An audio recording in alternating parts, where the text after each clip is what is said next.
This is a summary report highlighting updates to PLAR, MicroCredentials, and Indigenous PLAR intersections in BC in 2021. The guiding research goals were to update BC Plan's website list of PLAR processes, offerings, and links, noting dates and contacts where possible, and to search for any news on MicroCredentials, Indigenous and PLAR intersections, as well as PLAR activity overall. The three sections associated with this report are MicroCredentials, Indigenous Intersections, and PLAR updates. What follows next is a general overview of updating the BC Plan website list of offerings. I updated the website's list following the previous study's template and included new links, contacts, and information where needed. 15 out of the 25 post-secondary institutions have updated links since 2019, either to their PLAR website, resources, or policies. Douglas College, TRU, and U of V all have PLAR-specific email addresses listed. Other post-secondary institutions direct students to registrar, relevant academic advisors, or program chairs. So significant PLAR growth or change was noted by new or updated policies, new resources, new assessments, or new types of PLAR offered. I also looked at website updates and outdated links. These might indicate nothing more than routine maintenance. However, the new PLAR resources and policies seemed relevant indicators of growth, especially when combined with the other indicators. That being said, I was able to note growth or change in 15 of the post-secondary institutions. Here's a specific list of the post-secondary institutions that I was able to locate updated PLAR offerings from online. Now, please note that this list is not indicative of total PLAR offerings. Rather, it only reflects updates and changes from 2019. Next, I looked at policies, starting with the average policy age, which was 7.6 years in 2021, compared to the 9.3 years old in 2019. The oldest policy was Camosun's policy, which was dated 1999. VIU and Selkirk have policies, but they were not dated, so they weren't included in this average. Compared to 2019, where 5 PSIs had no PLAR policies, 4 out of the 25 PSIs had no policies in 2021. Okanagan College did not have a policy in 2019, but now has a policy in 2021, while Emily Carr, UNBC, SFU, and UVic still have no publicly accessible PLAR policies. 8 of the post-secondary institutions have updated their PLAR policies within the last 3 years. JIBC, Capilano, Okanagan have the most recent PLAR policies, which were reviewed, updated, or amended in 2021.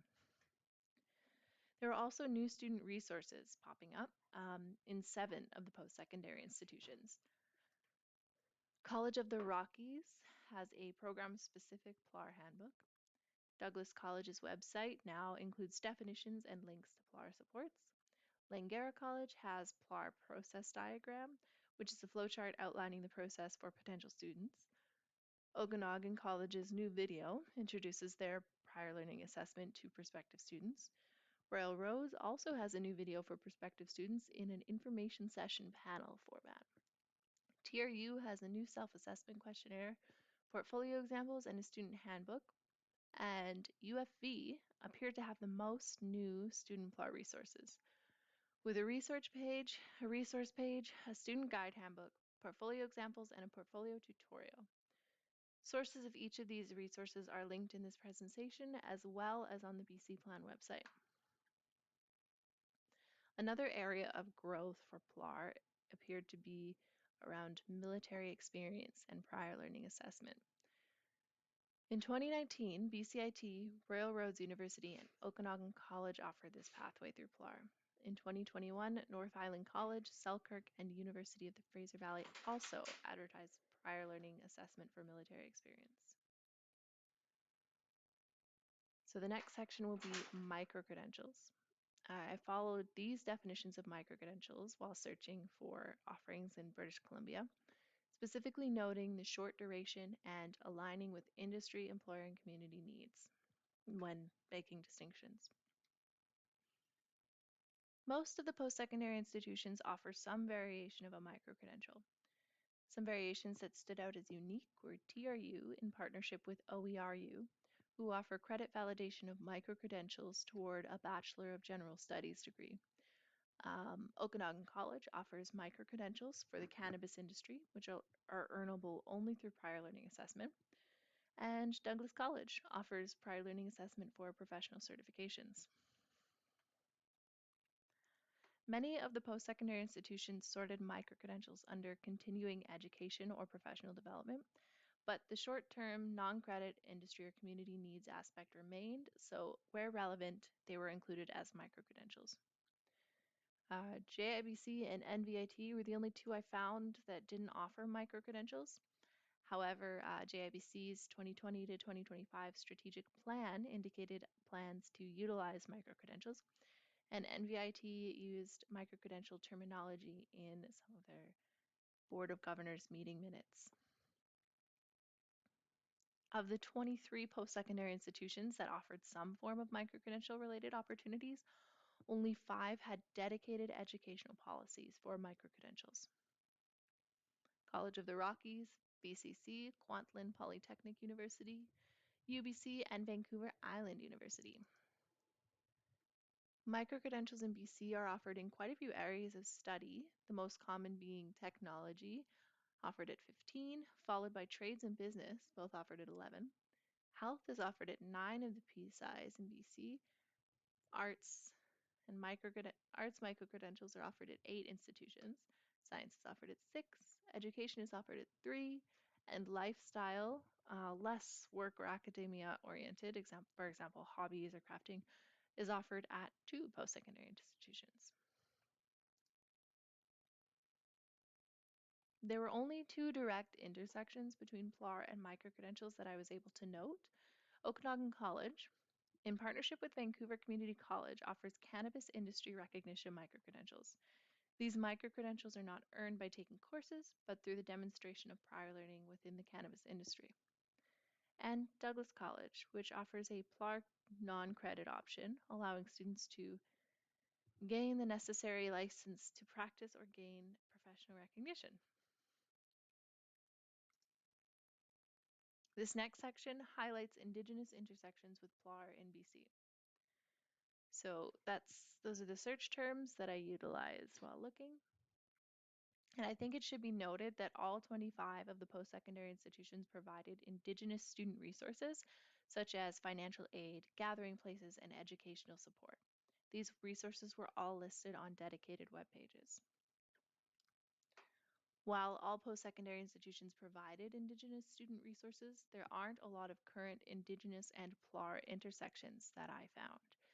I wasn't able to note intersections in 17 of the post-secondary institutions, whether on their websites, through Google searches for new articles and news, or in their planning and strategic reporting documents.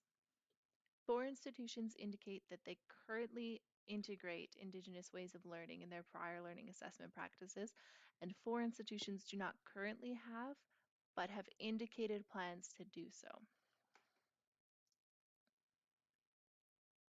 Here are the specific current Indigenous PLAR intersections. College of the Rockies offers PLARable courses with an Indigenous focus. Okanagan College provided an Education Assistant Certificate to members of the Okanagan Nation. A recognition of prior learning option was offered to students with experience in a school setting. Selkirk College explored land-based learning for high school completion, utilizing prior learning assessments. And TRU is conducting a pilot project to decolonize competency-based PLAR requirements and is shifting to include the option of oral storytelling in their prior learning assessments. So these are post-secondary institutions with no current intersections with Indigenous intersections, but with plans for future Indigenous PLAR intersections. VIU has a plan to extend PLAR to recognize life experience, prior coursework, and program competencies as indicated in their Aboriginal education plan. Capilano University plans to strengthen PLAR while considering Indigenous worldviews and ways of knowing. Simon Fraser University plans to seek expertise on culturally appropriate prior learning assessment techniques for Indigenous students. And BCIT plans to design prior learning assessment programs with intellectual and cultural traditions of Indigenous peoples in mind. There were a few limits that I came across that I felt should be noted at the end of this report. Um, Firstly, regarding information availability, what's available online is likely not to be the full scope of activity within an institution. For example, there were aspects of Thompson Rivers University PLAR and indigenizing PLAR that I was only aware of because of my work with TRU. Uh, it wasn't all available online.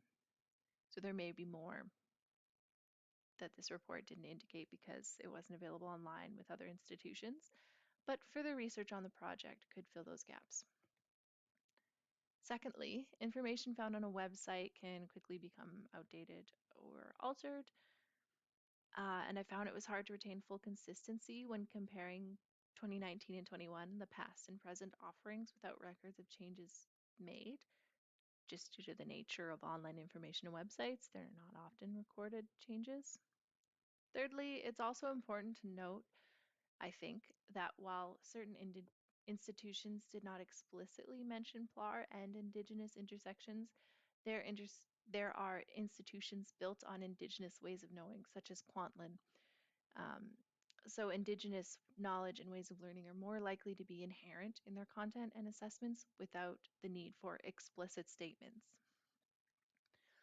Lastly, definition. There's a lack of clarity in a standardized definition of microcredentials across the post-secondary institutions. So there could be inconsistencies. However, that's why a specific definition was noted for this report and guided research. And that is all. Thank you for listening.